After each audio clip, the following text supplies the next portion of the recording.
તારીખ 3/10/2024 આ green army દ્વારા લગાવેલા વૃક્ષ જો 1.5 વર્ષ એ આ 14 મહિના થયા છે. જો આ વૃક્ષ લગાવ્યા હતા ગ્રીન આર્મી હોય.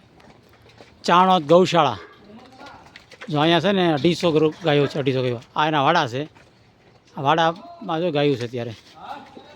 આ બધી ગાયોને 2 વર્ષમાં 80 જેવું ઠંડુ થઈ જશે જો બધા વૃક્ષ એવડા કરવા જો આજે આ વડલાને આ પીપળાને આખો કાપવામાં આવ્યો છે. બધું હા એક બધું નમી ગયો હતો. કાપીને સીધો કરવામાં આવ્યો છે. ટેકા મારવામાં આવ્યો હતો.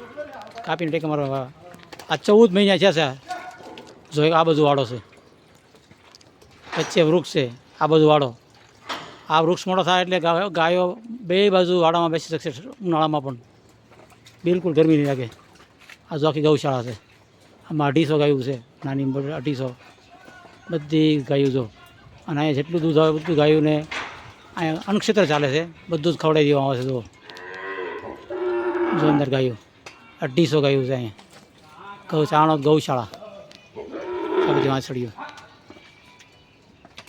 જો બધું ખડ કાઢવામાં આવ્યું છે ગ્રીનરી દ્વારા અને બાંધીને સીધા કરવામાં આવ્યો હતો. આ કણજી હાવ એટલે હાવ આ કણજી જો હાવ એટલે હાવ હુઈ ગઈ હતી. એને એક સરથી આખી કાપી ટેકા મારી હતો. બાંધી ટેકા મારી અને જો અહીંથી બાંધી દેવામાં આવી છે. આખી હુઈ ગઈ હતી કણજી આખી એક બાળું એને આખી કાપીને જો એને નીચેથી ખડ કાઢી અને કમ્પ્લીટ કરવામાં આવી છે. જોવા લીમડો હાવ નમી ગયો હતો જો એકદમ. એને એક બધુંથી હાવ કાપીને સીધો કરીને હળવો કરવામાં આવ્યો છે. અને ટેકા મારીને ગ્રીન આર્મી દ્વારા જો સીધો કરવામાં આવ્યો છે. જો એને પછી અહીં બાંધી દેવાનો છે. જો ઉમરારી બાંધી દીધો છે. અહીંથી ઉમરારી બાંધી દીધો છે લીમડો આખો. અને જો આપણે આ એક સાધનની પ્રવૃત્તિ આવી ગયું છે કાપવા માટેનું. આજે આનું ઓપનિંગ કર્યું છે. જો આજે કાપવાનું શરૂ થયું. આજે ઓપનિંગ કર્યું. આજેનું સુરતથી આજે લેવાશે. 20 ફૂટ સુધી કાપી નાખશે. ડાળું કાપવાની હોય સીધા કાપીને હળવા કરીને સીધા કરવાનું. જો સુરતથી આજે લેવાશે.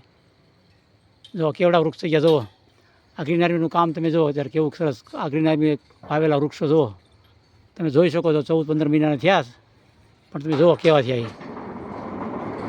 જો આમાં તો ઉમરા એવા મળ્યા. જો આ ગૌશાળા છે આખી. બધી ગાયું છે. આ વાડા છે. આ વાડામાં ગાયું બધી જ મૂકે. સવારમાં રોજ આ બધી ગાયું વાડામાં હોય છે. અને સાંજે બધી આની અંદર પંખાને બધું જ છે અંદર. પણ દિવસે વાડામાં રાખે ખુલ્લી હવામાં. તો ઉનાળામાં ગરમી બિલકુલ ગાયું નહીં થાય એની માટે આપણે ગ્રીન આર્મીએ સરસ વૃક્ષો વાવી અને આખી એની બનાવ્યું જોવો તમે કેટલું સરસ.